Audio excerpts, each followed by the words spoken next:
আসসালামু আলাইকুম বন্ধুরা, আশা করি আপনারা সকলেই ভালো আছেন। প্রিয় বন্ধুরা, আজকের হৃদয় বিদারক গল্পটি এমন এক মহিলাকে ঘিরে, যিনি তার জীবনের সমস্ত রহস্য তার স্বামীর কাছ থেকে গোপন করে রেখেছেন।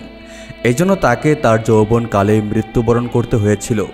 তবে তার অপ্রিয় রহস্যগুলো কী ছিল, চলুন আজকের এই ভিডিও থেকে জেনে নেওয়া যাক। তার স্বামী বলে, বিয়ের দুদিন পরেই আমার স্ত্রীর ইন্তেকাল হয়ে গিয়েছিল। আমি যখন আমার স্ত্রীকে দাফন করে আসলাম, তখন কালো রঙের বিড়াল আমার স্ত্রীর কবরের পাশে গুড়গুড় করছিল। আমি ভাবলাম বিড়ালটা বোধহয় এখানেই থাকে। এরপর যখন আমি আমার স্ত্রীর কবরের কাছে একটু এগিয়ে গেলাম, তখন সেই বিড়ালগুলো আমার স্ত্রীর কবরের উপরে বসে কান্নাকাটি করতে থাকলো আর আমাকে দেখে মাটি সরাতে চাইল। আমি এই ব্যাপারে মৌলভী সাহেবকে বললাম। মৌলভী সাহেব আমাকে কবর খোঁড়ার নির্দেশ দেয়। আমি যখন আমার বইয়ের কবর খোদাই করলাম, তো আমার কলিজা শুকিয়ে আসলো। চলুন বন্ধুরা, আমরা কাহিনীটি শুরু থেকে বলি। তার আগে এই ভিডিওতে এখনই একটি লাইক করে দিন, আর যারা আমাদের চ্যানেলে নতুন তারা চ্যানেলটিকে সাবস্ক্রাইব করে রাখুন। বিয়ের সময় আমার স্ত্রীর গোমটা মাথায় ছিল। আমি এতে খুবই খুশি ছিলাম যে আমি একজন নেক বিবি পেয়েছি। আমি এই জন্য খুশি ছিলাম যে আজ পর্যন্ত আমি কোনো মহিলার সাথে অবৈধ কিছু করিনি, তাই আমিও একজন নেক বিবি পেয়েছি। বিয়ের পর নিজের কামরায় যাওয়ার আগে আমার এক কাজিন, ছোটোবেলাতেই যার বাবা মা ইন্তেকাল করেছিল এবং যে আমাদের সাথে একসাথে থাকতো, সে আমার পথ আঁকতে বলল, ভাই, আমি জানি তুমি খুবই খুশি যে তুমি একজন নেক স্ত্রী পেয়েছ। তবে তোমার যেমন অতীত রয়েছে, তারও তেমন কোনো না কোনো অতীত থাকতে পারে। কেননা তুমি তো বলো স্বামী যেমন সে সেই রকমের স্ত্রী পাবে, এটা তো সত্য। কিন্তু আমি সেই বিষয় নিয়ে খুব একটা মাথা ঘামাইনি, কারণ আমি আল্লাহর কাছে এই ব্যাপারে তওবা করে নিয়েছিলাম। সেও যদি আমার মতো কোনো গুনাহ করে থাকে, তবে সেও নিশ্চয়ই তওবা করে নিয়েছিল। আমার কথা শুনে আমার কাজিন হেসে বলল, আপনি কি করে জানবেন যে সে আসলেই তওবা করেছিল নাকি না? আমি আমার কাজিনকে বললাম, আমাকে বলবাল বুঝিও না, আমার আল্লাহর উপর বিশ্বাস আছে। আমি বিশ্বাস করি আমার স্ত্রী নিশ্চয়ই পাক পবিত্র হবে। সে বলল, ঠিক আছে ভাই, তুমি এখন যাও। তুমি এখন খুব খুশি আছো, তাই তোমার মাথায় কেবল তোমার স্ত্রী ঘুরবে। আসল সত্য কেবল আমি জানি। আমি বললাম, আচ্ছা আচ্ছা, তাই? আমি তোমার এই অনর্থক কথাবার্তা মোটেও শুনতে চাচ্ছি না। এই বলে আমি সামনে এগিয়ে গেলাম। কাজিনের কথায় আমার তার উপরে অনেক রাগ উঠেছিল, কিন্তু আমি যখন আমার স্ত্রীকে পরিহিত অবস্থায় দেখলাম, তখন আমার মনের সব রাগ দূর হয়ে গিয়েছিল। কেননা এমন রূপের একজন স্ত্রী কেবল তার স্বামীর জন্যই অপেক্ষা করে, যার মনে তার স্বামীর জন্য ভালোবাসা রয়েছে। কিন্তু আমি এটা জানতাম না যে আমার জীবনে আযাব হতে চলছিল। আমি যখন আমার স্ত্রীর কাছে গিয়ে বসলাম, তখন সে আমার হৃদয় প্রশান্ত করে অনেক কথাই বলল। আমি আমার সারা জীবন আপনার সাথে আপনার প্রতি বিশ্বস্ত থেকে কাটাবো। আপনার উপর কোনো হুকুম ফরমায়েশ করব না। আমার স্ত্রী অনেক ভালো ছিল। আমি তার মুখ দেখে তাকে উপহার দিলাম। সে এতে দারুণ খুশি হয়েছিল। স্ত্রীর সাথে মোহাব্বতের সাথে কথা বলে রাতটা পার করলাম। পরদিন সকালে কেউ একজন দরজায় কড়া নাড়ল, কিন্তু দরজা খুলে দেখলাম সেখানে কেউ নেই। আমি অবাক হয়ে ভাবতে লাগলাম, একটা দরজায় কিভাবে আপনা আপনি আওয়াজ হতে পারে? এটা তো মানুষের কাজ। আমি ব্যাপারটাই খুবই চিন্তিত হয়ে পড়লাম। স্ত্রীকে এ ব্যাপারে বলতে যেন তার মুখে হাজারো দুশ্চিন্তার ছাপ ফুটে উঠল, যেন সে এই ব্যাপারটাই অনেক বেশি চিন্তিত। সে বলল, হয়তো কোনো মানুষই দরজায় কড়া নেড়েছে, কেউ হয়তো আমাদের সাথে মজা করেছে। আমার মাথায় কাজ করছিল না, কে এমনটা করতে পারে।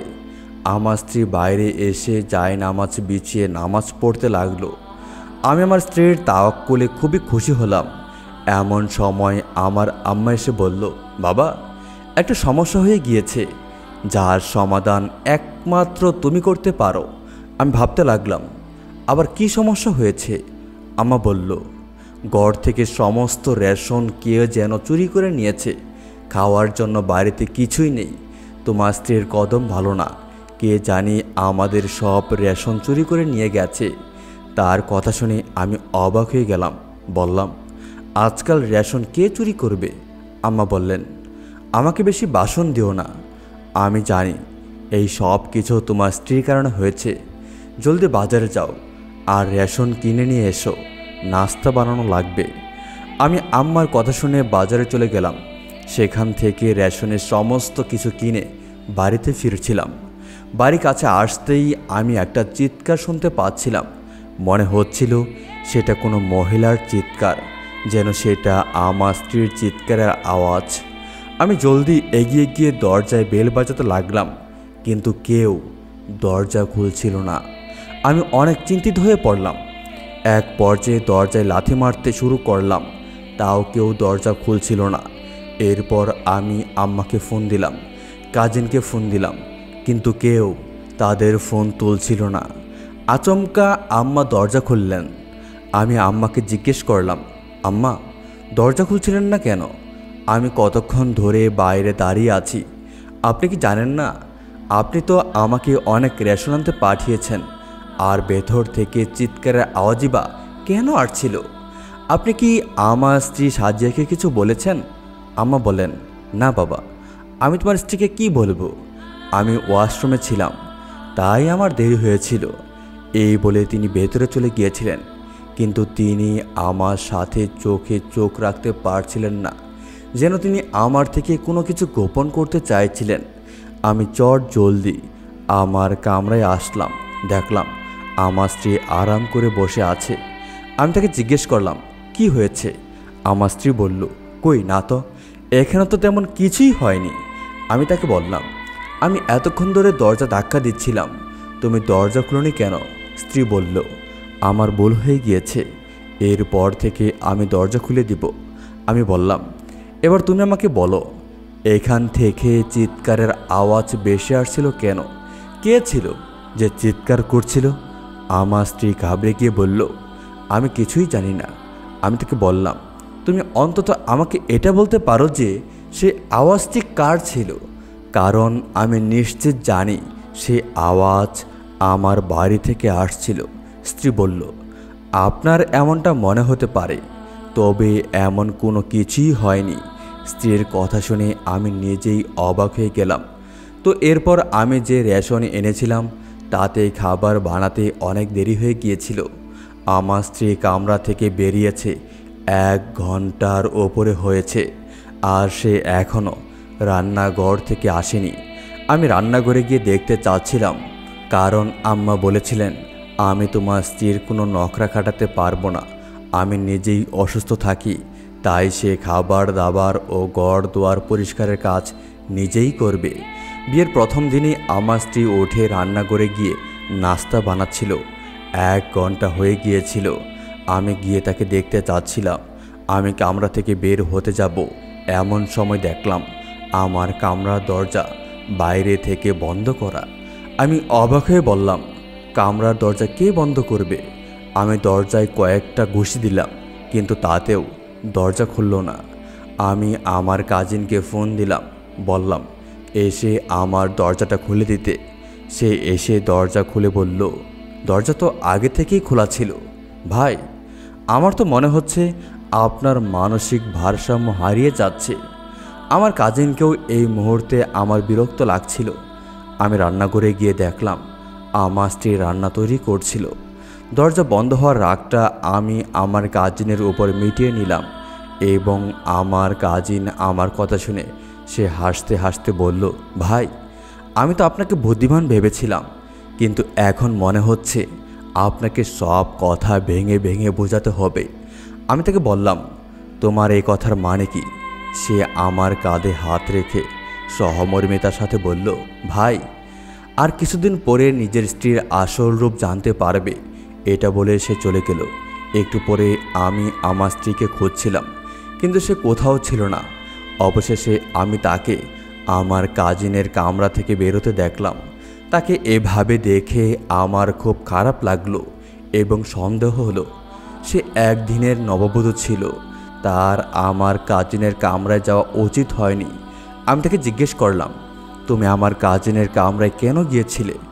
আমার প্রশ্নে সে ঘাবড়ে গিয়েছিল। প্রথমে তো নজর মিলাচ্ছিল না, এরপর বলল, আমি সেখানে সাফাই করতে গিয়েছিলাম।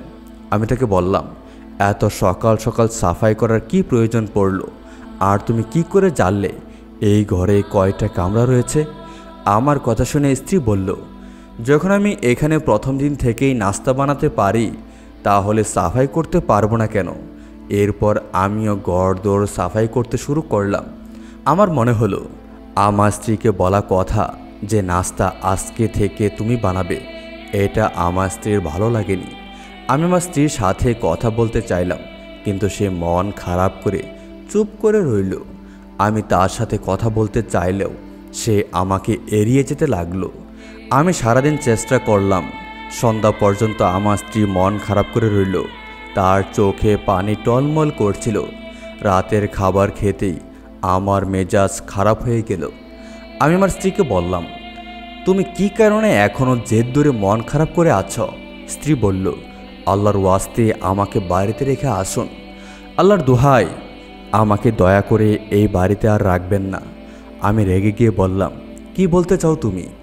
এইসব বলার কারণ কি? স্ত্রী বলল, আমি এখানে আর থাকতে পারছি না, আপনার কাছে অনুরোধ করছি, হয় আমাকে নিয়ে বাড়ি ছেড়ে আলাদা বাসা নেন, না হয় আমাকে বাবা মার কাছে দিয়ে আসেন। আমি স্ত্রীকে জিজ্ঞেস করলাম, তোমার কি এখানে থাকতে কোনো অসুবিধা হচ্ছে? স্ত্রী মাথা নিচু করে বলল, না, কিন্তু আমার নতুন ঘর চাই, যেখানে আমি আরাম ও শান্তির সাথে থাকতে পারবো। আমি স্ত্রীকে জিজ্ঞেস করলাম, তোমার এমন কি শান্তি প্রয়োজন যা এই ঘরে নেই? তুমি ব্যাগ গোছাও, আমি তোমাকে তোমার আব্বা আম্মার কাছে রেখে আসছি। এটা বলা স্ত্রী আমার দিকে অবাক চোখে তাকিয়ে রইল। এরপরে সে ব্যাগ প্যাক করতেই আমি সেই ব্যাগ নিয়ে গাড়িতে উঠালাম। এরপরে তাকে তার বাবার বাড়িতে রেখে আসলাম। আর তার বাবাকে বললাম, শ্বশুর আব্বা, আমার স্ত্রী কিছুদিন আপনাদের সাথে থাকতে চায়, সে আপনাদের খুব মনে করছে। আমি তাদেরকে আমার আর আমার স্ত্রীর লড়াইয়ের ব্যাপারে কিছুই বলিনি। এরপরে আমি বাড়ি চলে এলাম।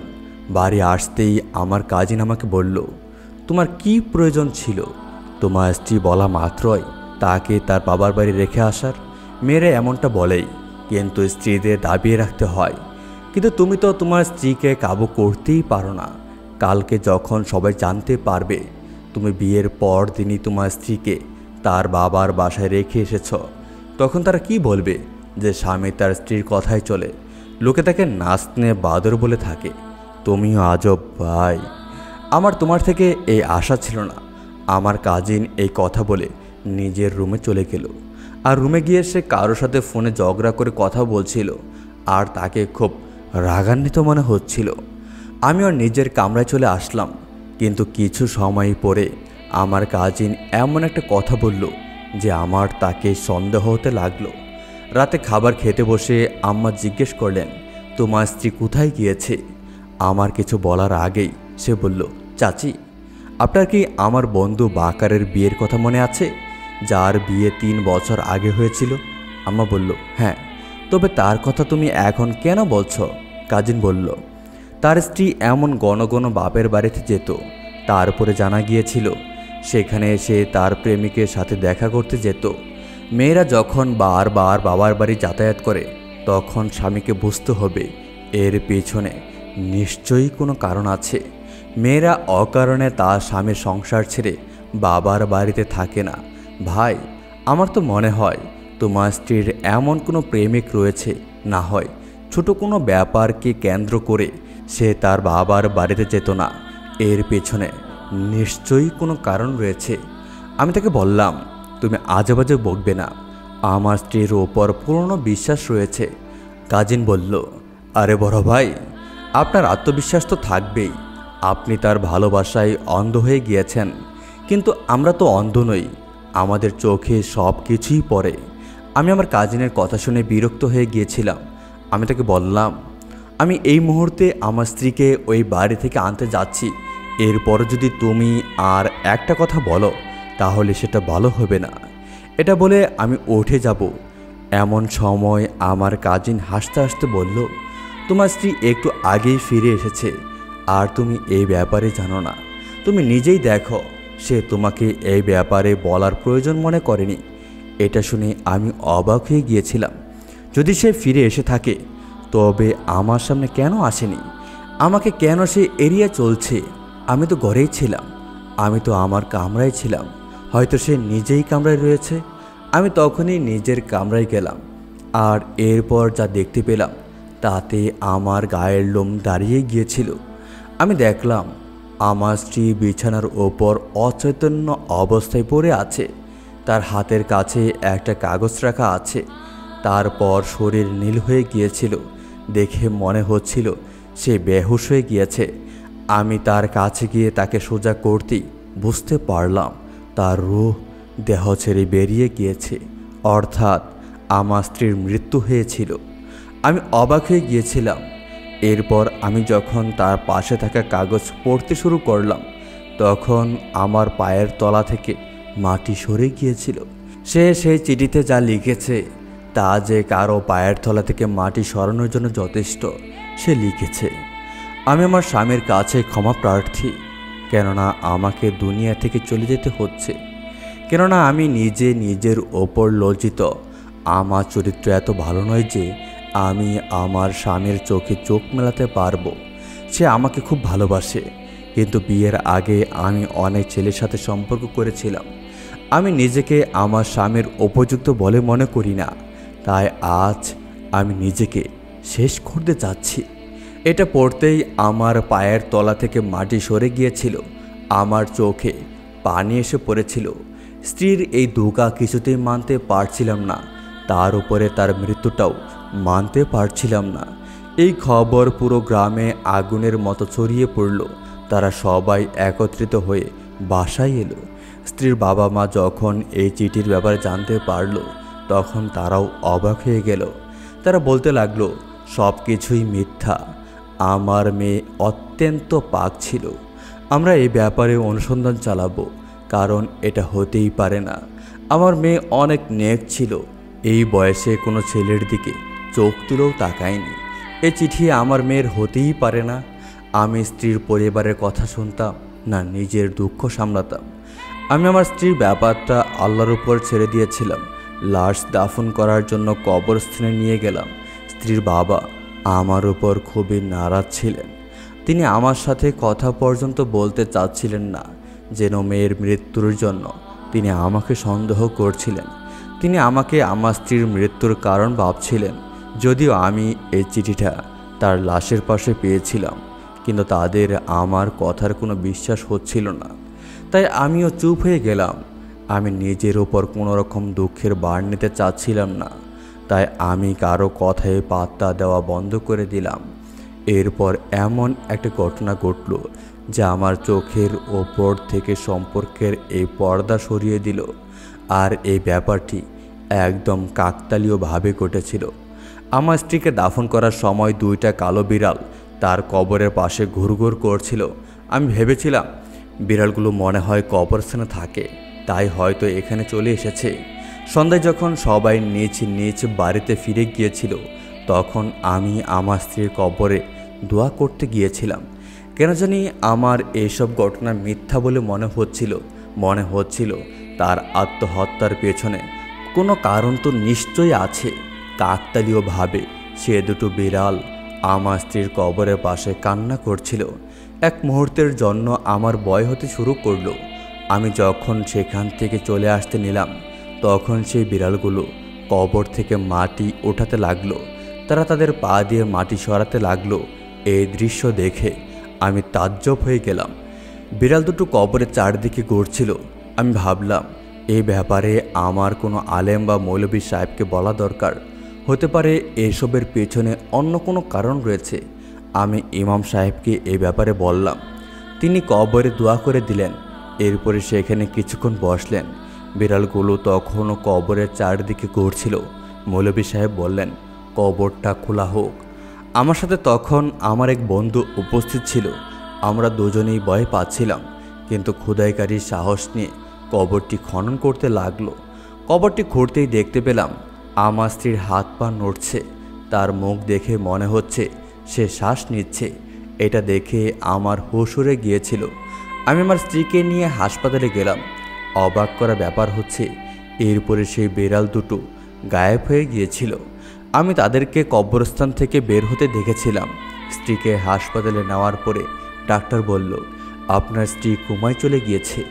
সেখানে 1 সপ্তাহ, 1 মাস কিংবা 1 বছরও লাগতে পারে, এমনকি অনেক বছরও লাগতে পারে। আপনি আপনার স্ত্রীর জন্য দোয়া করুন। তার উপর দিয়ে অনেক দখল গিয়েছে। আমি আমার স্ত্রীর পাশে বসে তার জন্য দোয়া করতে লাগলাম, কারণ আমি সত্যিটা জানতে চাচ্ছিলাম। 15 দিন পরে আমার স্ত্রীর জ্ঞান ফিরেছিল, আর সেই দিনই আমার কাজিন লাপাত্তা হয়ে গিয়েছিল। হয়তো সে ধারণা করেছিল তার সব সত্য আমার স্ত্রী আমাকে জানিয়ে দিবে, এবং ঠিক তাই হয়েছিল যা সে ভেবেছিল। আমার স্ত্রী আমাকে জানায়, বিয়ের প্রথম দিন থেকেই আপনার কাজিন আমাকে হুমকি দিত। সে আমার সাথে খারাপ আচরণ করতে চেয়েছিল, সেই জন্য চিৎকার চেঁচামেচি করত, কিন্তু সে আমাকে জানাতেও ভয় পেত। বিয়ের আগে আমার কাজিন আমার স্ত্রীকে চিনত, তারা দুজনে একই কলেজে পড়তো। আমার কাজিন তখনও তাকে বিরক্ত করত। সে জানত আমার স্ত্রী একজন সহজ সরল মেয়ে, সে পুরুষ মানুষকে ভয় পায়। আমার কাজিন এই ব্যাপারটার ফায়দা ওঠায়, আর বিয়ের পরেই তাকে বিরক্ত করতে থাকে। এরপর আমার স্ত্রী আবার যখন বাড়িতে ফিরল, তখন সে তাকে মারতে চাইল, কিন্তু বলে না, যাকে আল্লাহ রক্ষা করেন তার ক্ষতি কেউ কিভাবে করতে পারে। সারা দুনিয়া একত্রিত হয়েও তার কিছু করতে পারবে না। আমার স্ত্রী বলল, সেদিন বাবার বাড়ি যাওয়ার পর সন্ধ্যায় তার আমার কথা মনে পড়ায় সে নিজের বাড়িতে ফিরে এসেছিল, কিন্তু তাকে কামরায় একা পেয়ে আমার কাজিন সেখানে চলে গিয়েছিল, আর তার সাথে অসভ্যতা করতে লাগলো। রাগের মাথায় আমার স্ত্রী তাকে থাপ্পড় মেরে দিয়েছিল, তাই সে একটা বড় লাঠি দিয়ে আমার স্ত্রীকে আঘাত করেছিল। এটাই আমার স্ত্রীর মাথা ফাটেনি, কিন্তু সে কোমায় চলে গিয়েছিল, আর আমাদের মনে হয়েছিল সে মারা গিয়েছে। আমার কাজিন সেই মিথ্যা চিঠি লিখে আমার স্ত্রীর পাশে রেখে দিয়েছিল, যেন আমরা সেটা পড়ে আমার স্ত্রীকে ভুল বুঝি। কিন্তু আমার মাথায় সেই বিড়াল দুটোর কথা ঘুরছিল। আমার স্ত্রীকে সেই ব্যাপারে বলতেই সে বলল, সেগুলো তার পোষা বিড়াল ছিল। বিয়ের আগ পর্যন্ত সে তাদেরকে পালতো। তারা এখন সে বাড়িতে আছে। সে তাদেরকে অনেক যত্নার্থী করত, তাদের পালতো, তাদেরকে অনেক আদর যত্ন করেছে। তাই তারা আমার স্ত্রী ও তার পরিবারের প্রতি অনেক বিশ্বস্ত। আমি এই কথা শুনে অবাক হয়ে গেলাম। ভাবতে লাগলাম, আল্লাহ কিভাবে বিড়াল দুটির মাধ্যমে আমার স্ত্রীকে বাঁচিয়ে দিলেন। আমি তৎক্ষণাৎ সেজদায় পড়ে গেলাম। নিঃসন্দেহে আল্লাহ এই পৃথিবীর মালিক, তিনি যা চান তাই করতে পারেন। আমার স্ত্রী এখন সম্পূর্ণ সুস্থ আছে, কিন্তু আমার কাজিন এখনও পলাতক আছে, কেননা এটা হত্যা করার চেষ্টা করার কেস হয়ে রয়েছে। সেই ঘটনার 1 বছর পেরিয়ে গিয়েছে। 1 মাস পরেই আমার কাজিন ধরা পড়েছিল। এখন সে জেলে বসে তার পাপের সাজা ভোগ করছে, আর আমি আমার স্ত্রীর সাথে হাসি খুশি জীবনযাপন করছি। এই ঘটনা থেকে শিক্ষা পাওয়া যায় যে আমাদের মেয়েদেরকে নিজেদের রক্ষা করার শিক্ষার প্রয়োজন। কেউ যদি তাকে বিরক্ত করে, তবে সেই জন্য ভয় না পেয়ে তাকে প্রতিহত করতে পারে, আর নিজের স্বামী কিংবা মা বাবাকে সে সব ব্যাপারে বলতে পারে। বন্ধুরা, এই কাহিনীটি একটি উর্দু চ্যানেল থেকে বাংলায় অনুবাদ করা হয়েছে। এই কাহিনীটি কতটুকু সত্য এই সম্পর্কে আমাদের জানা নেই, তবে কাহিনীটি খুবই ভালো ছিল। বন্ধুরা, এই ছিল আমাদের আজকের ভিডিওটি আপনাদের কাছে কেমন লেগেছে তা অবশ্যই কমেন্ট করে জানাবেন। ভিডিওটি ভালো লাগলে অবশ্যই ভিডিওতে একটি লাইক দিবেন, এবং নিয়মিত আরও এরকম নতুন নতুন ইসলামিক ভিডিও পেতে আমাদের এই চ্যানেলটিকে সাবস্ক্রাইব করে পাশে থেকে বেল আইকনটি বাজিয়ে রাখুন। দেখা হবে আবার নতুন কোনো ভিডিওতে। সেই পর্যন্ত আপনারা সকলেই ভালো থাকবেন, সুস্থ থাকবেন, এই প্রত্যাশায় আজকের মতো বিদায় নিচ্ছি। আল্লাহ হাফেজ।